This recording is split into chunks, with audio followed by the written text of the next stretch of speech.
On behalf of my colleagues at the Graduate School of Public Policy, it is my pleasure to welcome you to the 5th Annual Conference organized by the school. Just to give a brief introduction to the Graduate School of Public Policy, or GSPP, for those of you who may not be familiar with our school. GSPP is one of 7 schools in Nazarbayev University. We were established in 2012 with a mission to raise the quality of life of people in Kazakhstan and Central Asia by promoting and emphasizing on the theme of good governance matters. We have our first intake of 22 students in 2013 in one program. Today, we have over 200 students in 3 degree programs, all conducted in English. These are the Masters in Public Policy, Master in Public Administration, and our PhD in Public Policy. Our master's degree programs are the only one in Central Asia that are currently awarded full accreditation by the European Association for Public Administration Accreditation. In addition to students from Kazakhstan, we have had international students from 14 other countries who studied at the school. Okay, the COVID pandemic has caused a detrimental impact on the attainment of Sustainable Development Goals, or SDGs. In the COVID endemic world, the need for sound policies and good governance becomes even more critical as governments and societies try to strengthen economic and social systems for greater sustainability and resilience. As a school that strongly believes that good governance matters, it is very clear to us that to create the conditions for sustainable development in Kazakhstan and Central Asia, the quality of governance has to be improved. That is why the theme of the 5th Annual GSPP Conference is centered on policy change and sectoral reforms in Eurasia. In this conference, there are altogether 10 panel sessions and 4 roundtable discussions emphasizing the sustainability aspects of the region. The thematic areas of the panel sessions covers aspects of economic and social development, policy structure and processes, and public administration and institutional reforms. There are also sessions that addresses the challenges in energy and water resources management, and a special session with contribution from our Japanese universities on the wider environmental challenges in Central Asia. We also provide opportunities for early career researchers to share their research studies through presentations and poster sessions. So 4 roundtable discussions have also been organized in line with the participation and membership of Nazarbayev University in the SDSN Global Network, which encourages research and educational initiatives in the field of SD, Sustainable Development, and Sustainable Development Goals, or SDGs.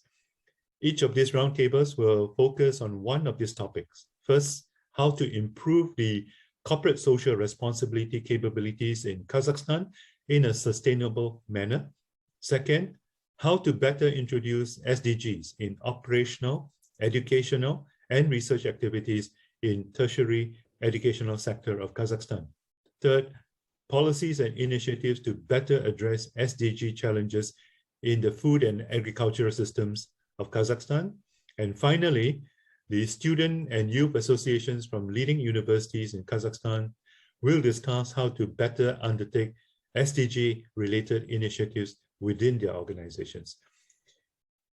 So we have a slate of very interesting topics that will be discussed in this conference. Organizing this conference would not have been possible without the support of our collaborators and sponsors. In particular, we are grateful for the support of our strategic partner, the National University of Singapore, Lee Kuan Yew School of Public Policy, the Astana Civil Service Hub, FAO, ECOGER, and the UNDP. I would like to thank my colleague and the conference organizing chairs, Professor Ricardo Pelizzo and Professor Stefanos Zenaros, and their hardworking team comprising Aldilhan, Aisha, Aizafar, Arina, Madi, and Medina for the hard work and excellent efforts that they have put in organizing this conference. So I trust that there will be many interesting and fruitful discussion and outcomes arising from this conference. Beyond this conference, we hope to continue to build upon the network of like-minded researchers and practitioners. So therefore, we would really like to see you in person at our school in Nur-Sultan city in Kazakhstan for our next conference in 2022. So meanwhile, we look forward to your active and invaluable participation in this conference over the next 2 days. Thank you.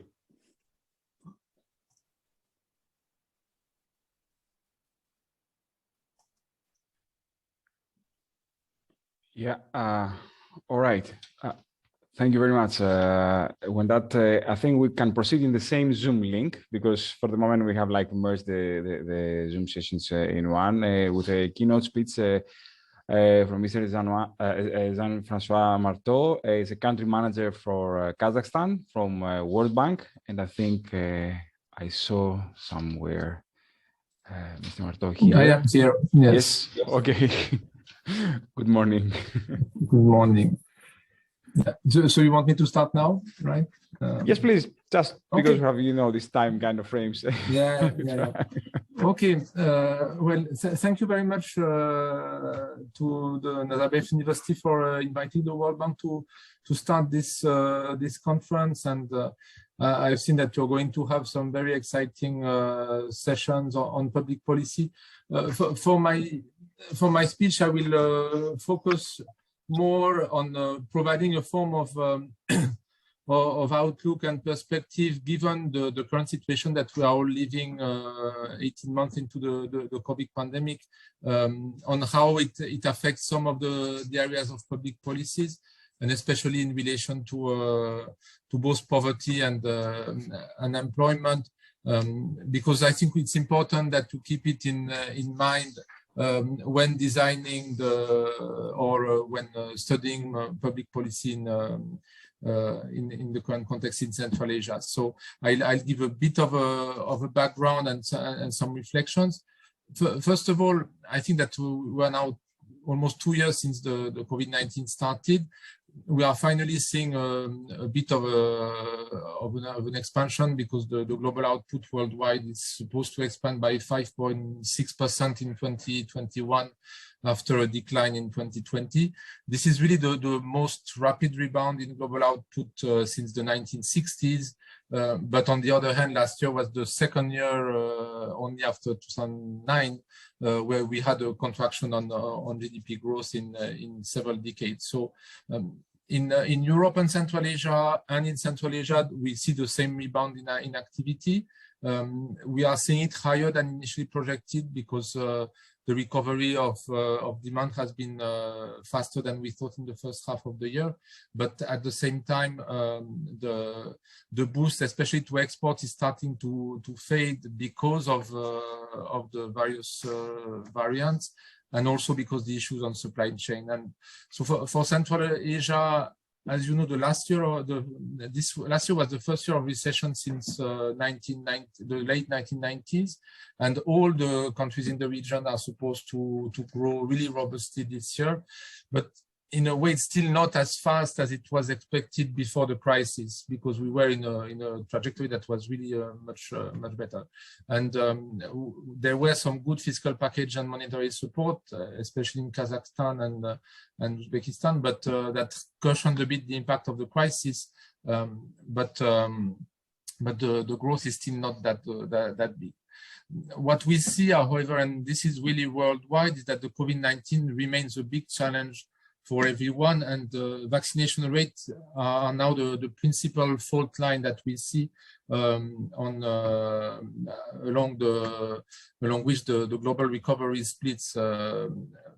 Right now, we have both us and the IMF. When you look at the adjustment to growth forecast that we put for advanced economy and developing economies, in fact, basically we've upgraded our forecast where the vaccination rates are high, and we decreased it when the vaccination rates are still low. And that's a big lesson on public policy, because some advanced countries have bad results in vaccination. Some low-income countries have good results in vaccination, and you see there a big impact of public policy. When there has been a good decisions, you have better results. But also in terms of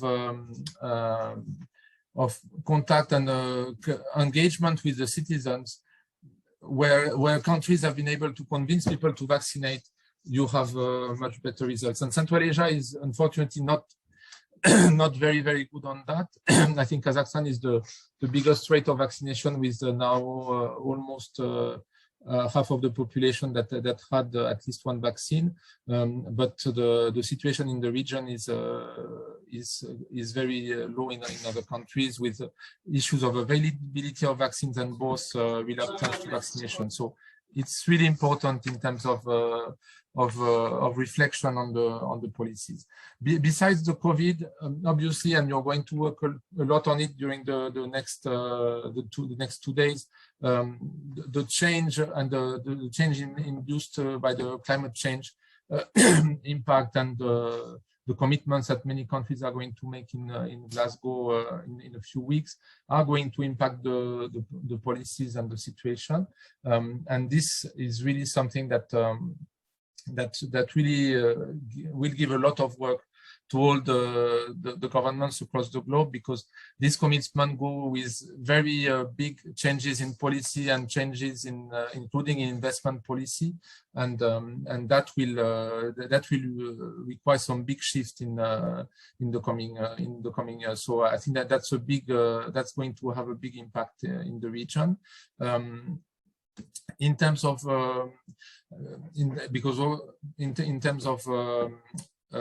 other external factors, I think we have to take into account both the debt increase, which is less true for Kazakhstan, but which is a very big constraint in the rest of Central Asia, and the global inflation that we are seeing, that is really putting a lot of tension in many areas, especially in terms of food. What I wanted, the two last elements, because I see that I'm already late compared to the timing, the two reflections I wanted to provide at the end. One is on poverty, because what we have seen is that we are now more than a year since things started to reopen in the world, and if you take a country like Kazakhstan, the poverty level is still much higher than it was before the crisis. Employment level remain much lower than before the crisis in Kyrgyz, Tajikistan, while in Kazakhstan and Uzbekistan it's kind of a bit lower than before the crisis, but close. But what we've seen is that the going back to work has been first and foremost for the people with which previously had better salaries and better income, which means that when the growth level theoretically comes back to before the crisis, the people that were a bit rich are now a bit richer, while the one that the lower parts of the lower quintiles of the populations are going to be in a more difficult situation. And that means that there will be a lot of reflection to have on the social policy and social transfers in a context where because of the debt, countries don't have that many resources. So the need to rethink social policies, better targeting social protection, and how to provide employment, which is really the big source of revenue for the poorest of the population, is really going to be critical. And lastly, that's the last transition that I would give.